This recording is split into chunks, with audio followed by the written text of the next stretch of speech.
커피 봉투를 보다 보면 슬쩍 기가 죽을 때가 있습니다. 시다모, 구지, 카투라, 카투아이, 케냐 AA, 거기에 18g, 36g까지 붙어 있으면 이게 커피인지 아모인지 싶죠. 그런데 이걸 하나씩 뜯어보면 사실 전부 한 잔의 맛으로 이어지는 정보입니다. 오늘은 그 표기들이 어떻게 실제 컵으로 연결되는지 처음부터 끝까지 한 흐름으로 정리해보겠습니다. 먼저 산지부터 보겠습니다. 시다모와 구지는 둘 다 에티오피아 남부의 대표 산지지만 그냥 둘 다 에티오피아 과일 커피로 묶어버리기엔 차이가 꽤 큽니다. 시다모는 넓은 고지대 지역이고 구지는 별도의 존 단위로 구분됩니다. 즉, 같은 나라 안에서도 출발점부터 이미 다릅니다. 시다모는 대략 1500에서 2200m 고도의 넓은 산지라서 여러 마을과 미세 기후가 들어있고 향미 스펙트럼도 넓습니다. 전반적으로는 시트러스, 베리, 플로럴, 밝은 산미, 중간 정도 바디의 균형 잡힌 프로파일로 설명되는 경우가 많습니다. 쉽게 말하면 넓고 다채로운 과일꽂의 스펙트럼을 가진 산지라고 볼 수 있습니다. 반면 구지는 1700에서 2300m 고산, 화산성 토양, 큰 일교차, 그리고 특히 좋은 내추럴 로트로 유명해진 산지입니다.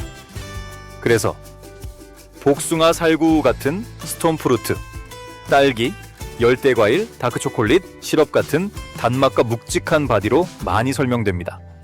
한 줄로 잡으면 시다모가 넓고 균형 잡힌 과일 커피라면 구지는 더 집중된 스톤프루트과 초콜릿 캐릭터 쪽에 가깝습니다. 이쯤에서 헷갈릴 수 있는데요.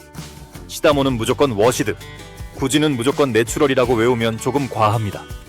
실제로 두 지역 모두 워시드와 내추럴을 생산하고 시다모 안에서도 마이크로 지역에 따라 뉘앙스가 크게 달라집니다. 즉, 중요한 건 이름만이 아니라 고도, 토양, 가공 경향이 함께 만든 스타일입니다. 이제 봉투를 조금 더 보면 산지 다음엔 품종명이 보이기 시작합니다. 중남미 커피에서 자주 보이는 이름이 바로 카투라와 카투아이죠. 둘 다 작고 많이 열리는 현대 아라비카 품종으로 자주 등장하지만 태어난 방식은 다릅니다. 여기서부터 커피는 산지 이야기에서 품종 이야기로 넘어갑니다.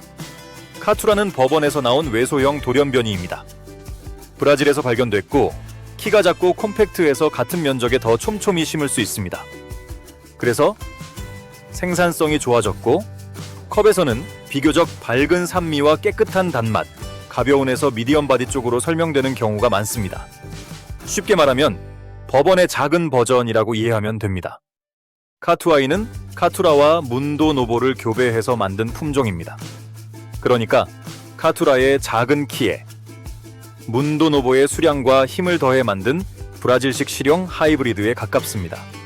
컵에서는 카투라보다 단맛과 바디가 조금 더 붙은 스타일로 설명되곤 하지만 여기서 중요한 건 맛만으로 100% 구분하기는 어렵다는 점입니다. 산지, 고도, 가공이 훨씬 크게 작용하기 때문이죠. 여기까지가 산지와 품종이었다면 이제 생두 등급 언어를 볼 차례입니다. 대표적인 예가 케냐 AA입니다. 이 표기를 보면 많은 분들이 맛 등급인가 라고 생각하는데 기본적으로는 맛 점수라기보다 생두의 크기와 밀도를 말하는 물리적 그레이드입니다. 케냐 커피는 탈각 후 생두 크기 기준으로 E, PB, AA, AB, C 같은 등급으로 나뉘고 AA는 그 중에서도 큰 알에 속하는 스크린 17에서 18등급입니다.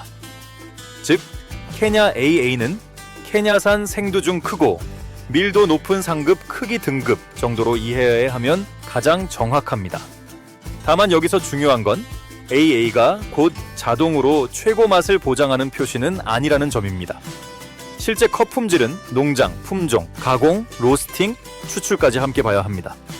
그래서 AB나 PB도 충분히 훌륭한 스페셜티 컵을 만들 수 있고 반대로 AA라고 해서 무조건 내가 좋아하는 맛을 뜻하는 건 아닙니다.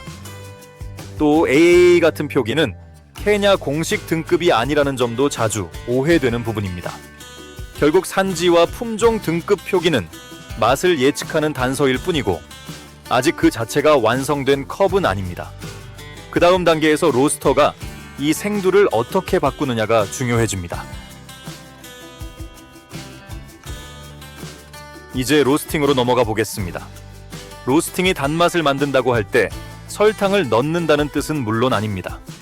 생두 안에 있던 당과 아미노산, 유기산이 열을 받으며 마이야르 반응과 카라멜화를 거쳐 카라멜 초콜릿 토피처럼 달게 느껴지는 향미 구조로 바뀌는 과정을 말합니다. 즉, 로스팅은 생두의 잠재력을 달게 느껴지는 맛으로 번역하는 작업에 가깝습니다. 대략 140에서 160도 안팎에서는 마이야르 반응이 진행되며 빵 껍질, 구운 견과 같은 고소하고 은은한 단맛의 기반이 생기고 160도 이상에서는 카라멜화가 더 진행되며 카라멜, 토피, 초콜릿 같은 깊은 단맛 인상이 강해집니다. 여기에 1차 크랙 전후와 이후 디벨롭 시간이 겹치면서 산미를 얼마나 남기고 단맛과 바디를 얼마나 밀어 올릴지가 결정됩니다. 짧으면 쉬고 설익은 느낌이 남고 너무 길면 단맛이 타면서 쓴맛이 커집니다. 그래서 단맛 좋은 로스팅은 결국 중간 지점을 얼마나 정밀하게 잡느냐의 문제입니다. 이제 로스터가 만든 그 단맛을 바리스타가 컵으로 꺼내는 단계가 옵니다. 그때 현대 스페셜티에서 가장 많이 보는 출발점이 바로 18g 도징, 36g 추출입니다. 즉, 원두 18g으로 에스프레소 36g을 뽑는 1대2 비율이죠. 왜 이게 기본처럼 쓰이느냐 하면 맛과 장비 구조, 재현성 사이에서 현실적으로 균형이 좋기 때문입니다. 18g 정도는 요즘 많이 쓰는 58mm 더블 바스켓에 잘 맞고 너무 적지도 너무 많지도 않아서 체온과 템핑, 추출 안정성이 좋습니다. 그리고 1대2 비율은 리스트레토처럼 지나치게 무겁지도 않고 룽고처럼 묽지도 않아서 단맛, 산미, 쓴맛, 바디가 비교적 고르게 맞기 쉽습니다. 그래서 바리스타들은 새로운 원두를 받으면 일단 원두 18g으로 36g 추출, 25에서 30초 안팎으로 추출 같은 기본값으로 시작하고 거기서 조금씩 조정해 들어갑니다. 많이들 18g, 36g을 최고의 레시피처럼 외우지만 사실 이건 절대 규격이 아니라 스타팅 포인트입니다. 원두가 다르고 로스팅이 다르면 16g이나 20g이 더 맞을 수도 있고 1대 1.8이나 1대 2.2가 더 맛있을 수도 있습니다. 즉, 중요한 건 숫자 하나를 외우는 게 아니라 왜 많은 사람이 그 숫자에서 출발하는지를 이해하는 겁니다. 그래야 레시피를 따라하는 사람에서 레시피를 조정하는 사람으로 넘어갈 수 있습니다. 정리해보면 오늘 본 것들은 전부 따로 노는 정보가 아닙니다. 시다모아 구지는 산지가 어떤 캐릭터를 주는지 보여주고 카투라와 카투아이는 품종이 어떤 생산성과 컵 성향을 만드는지 보여줍니다. 케냐 A는 생두의 물리적 등급 언어를 알려주고 로스팅은 그 생두를 달게 느껴지는 향미로 바꾸며 18g, 36g은 그 결과를 안정적으로 꺼내는 현대 에스프레소의 출발점이 됩니다. 결국 커피 봉투에 적힌 말들은 있어 보이기 위한 장식이 아닙니다.